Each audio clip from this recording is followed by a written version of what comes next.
Godless, are you there, God? It's me, you. You disappeared so soon after I've just found you. Ha, I am looking at my reflection in the mirror and know you are there, but still, I can't feel you, so I can't feel myself either.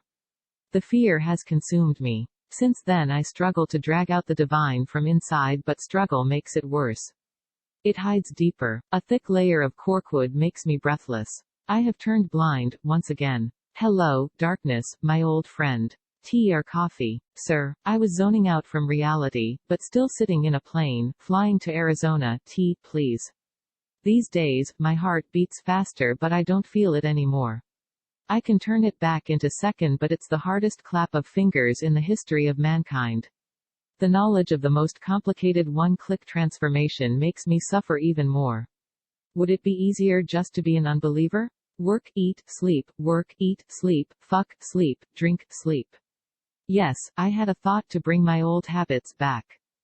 To forget once and for all that I am the God and light up the cigarette. Then some intellectual with no heart would say that God is dead. And maybe he would be right, because thousands of hearts die every day anyway. Thousands of gods forget their true nature. Who the God I am to be different? The souls are lost. They choose to sleep for eternity. Then they die and come once more, thousands more to recall, but every ignorance makes it harder for them to free themselves. And that's how we become slaves of life. Yes, life is slavery itself. If not, then what would be the reason to be born? The point is to become free from attachments, and I would call life a one big attachment. Do you think you are attached to food? People? Drugs? No, you are attached to life. That's the problem. We cling so desperately to our existence, that we suffer. Tell me that self-murderer does not love life and I will laugh. He is the one who loves it the most, so he refuses to face life if not played by his rules. He refuses to play. That's all. This is the act of rebellion, a manifestation of protest to the world. He is just angry. Follow the suicidal soul after the death and ask whether he would do it once more or live his unbearable life fully. Just ask. And then, the focus starts.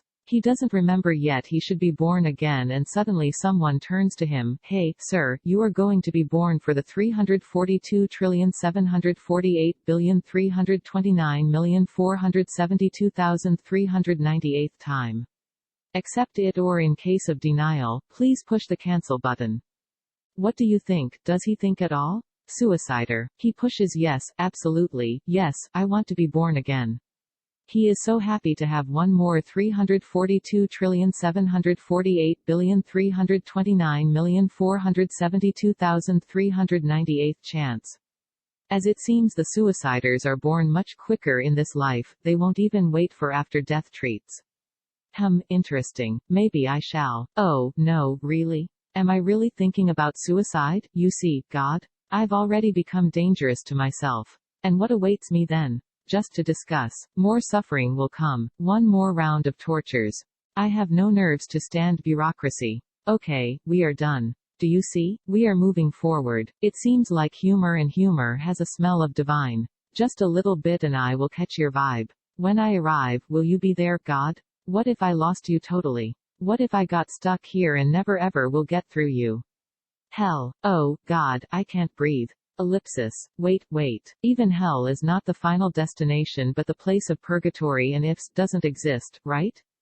Ifs are only the imagination. I do not deserve suffering after all. I am boiling. I deserve to be joyful. Hey, now we are going through the celebration of spiritual ego.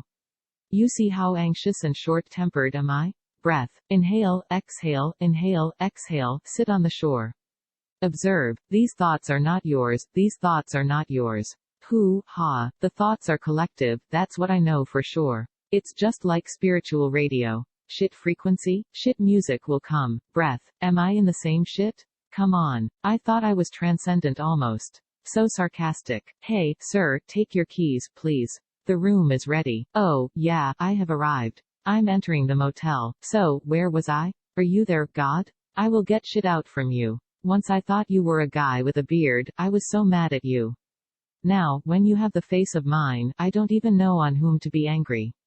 There is no one left. Should I close my eyes back? Nah, I am already on the space track and have opened them too wide to return to Earth. These navigation buttons. I have known them well but forgot how to handle the conducting system. This is Major Tom to ground control. I am stepping to the dark and I am floating in the most peculiar way. Na.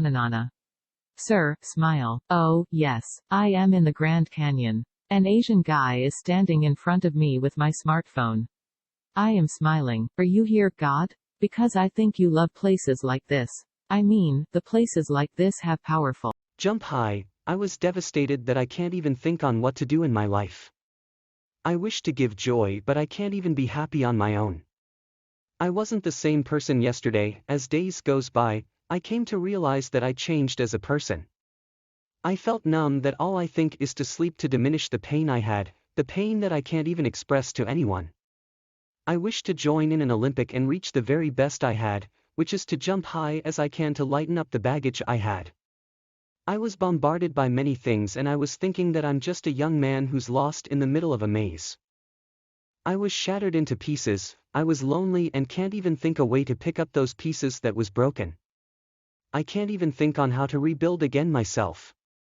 The happiness I had which was lost because of every mistakes I did. I was given the chance to move on and to let go the pain and embrace the present and face the new beginning. How will I be able to face it? But slowly I take each pace and face every morning with a brave heart and jump as high as I can because at the end of the race it's him I should face.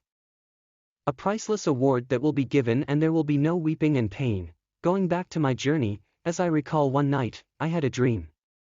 A man is having a conversation with me. He said, "This isn't you, you're the bravest man I know and you need to face each one of them to conquer your fear, and in order to do that you have to do something extraordinary, and I know it's hard. I know you fought hard and I know how afraid you are, but I am here to remind you that I am greater than your fear. Take that steps and I'll guide you to finish the race.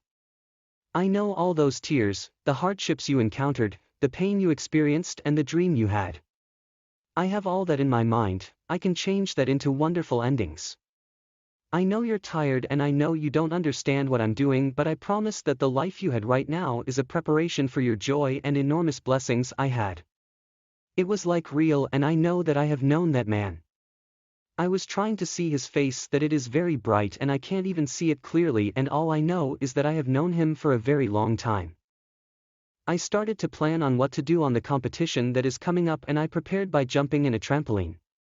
I prepare every equipment needed to strengthen my ability to do every challenge. I have to focus and be a person who won't be afraid to fall down, because I know that there was this person who was rooting for me to win in this journey I had. I can feel that I had enough of those fears and I don't want it to rule my life and makes me a miserable person, which I'm not. It may be hard to change, but I know that changing for the best is what he wants me to be, and that includes to be a better person. I have everything it takes to win this journey of life. I know that one day as I look back in this journey, I can finally say I made it this far, and it is because God is my strength. As I prepared for this event, I came to realize I have to train myself to reach as high as I can, to dream high and to never give up in life. I'm going to use this pain to soar high as I can. I will jump and reach that board, and everybody will see that this young man who have scars in his heart have overcome every trials in life. Seeing myself now in front of many people who cheers and let me down, hearing all the criticisms, rejections, but one thing I heard, a very loud voice that says, "My child, jump as high as you can, because I will be here to guide you. You only need to trust and grab my hand."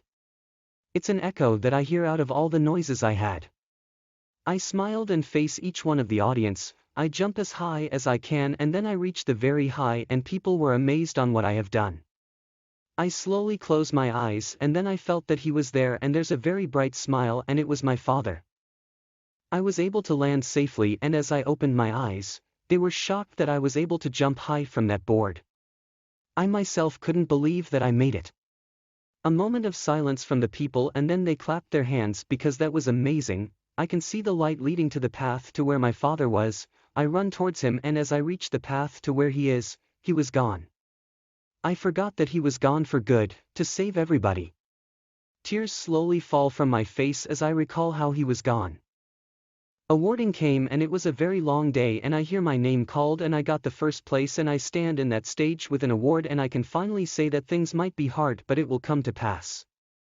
Slowly the smiles came back and I learned now to cherish every moment I had and to always remember that my father is my guardian angel who protected me from that long jump I made.